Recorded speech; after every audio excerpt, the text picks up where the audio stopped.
भारतीय सेना के सम्मान में चिमूर में भी तिरंगा यात्रा का आयोजन किया गया, जिसमें विधायक कीर्ति कुमार भांगड़िया के साथ बड़ी संख्या में राष्ट्र प्रेमी और नागरिक सहभागी हुए और ये तिरंगा यात्रा शहर के मुख्य मार्गों से होते हुए श्री हरि बालाजी देवस्थान चिमूर में समाप्त हुई। पाकिस्तान में भारतीय सेना द्वारा ऑपरेशन सिंदूर की सफलता के बाद पूरे देश में तिरंगा यात्रा भारतीय सैनिकों के सम्मान में आयोजित की जा रही है। इसी पार्श्वभूमि पर चिमूर में भी भव्य तिरंगा यात्रा का आयोजन किया गया। तिरंगा यात्रा हुतात्मा स्मारक से शुरू हुई और शहर के मुख्य मार्गों का भ्रमण करते हुए श्री हरि बालाजी देवस्थान चिमूर में पहुंची, जहां पर तिरंगा यात्रा का समापन हुआ। तिरंगा यात्रा में शामिल सभी लोग अपने हाथों में तिरंगा ध्वज लिए हुए थे। यात्रा के दौरान लगातार सभी लोग भारत माता की जय, वंदे मातरम के नारे लगा रहे थे। इस तिरंगा यात्रा में चिमूर विधानसभा के विधायक कीर्ति कुमार भांगड़िया के साथ बड़ी संख्या में देशभक्त नागरिक थे। साथ ही विभिन्न सामाजिक संगठन के लोगों की भी मौजूदगी थी। वहीं इस तिरंगा यात्रा को विधायक कीर्ति कुमार भांगड़िया ने संबोधित किया। ही तिरंगा पदयात्रा कोणत्या एका पक्षाची, एका धर्माची नाही। ही तिरंगा पदयात्रा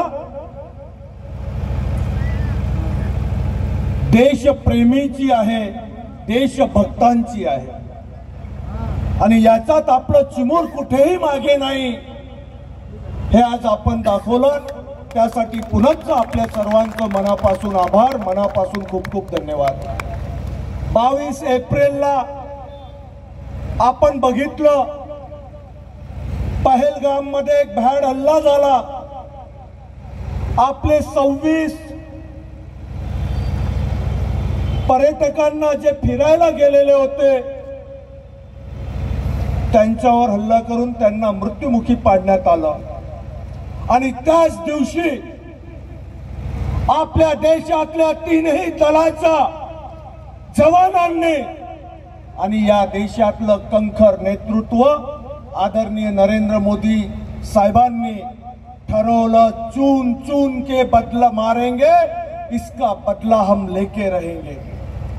आणि आपण बघितलं 7 तारीख कुणाचाही मनात ध्यानात नाही आणि आपल्या देशातल्या तीनही दलातल्या जवानांनी पाकिस्तान मध्ये घुसून आतंकवाद्यांचे 9 अड्डे नष्ट नाबूद केले।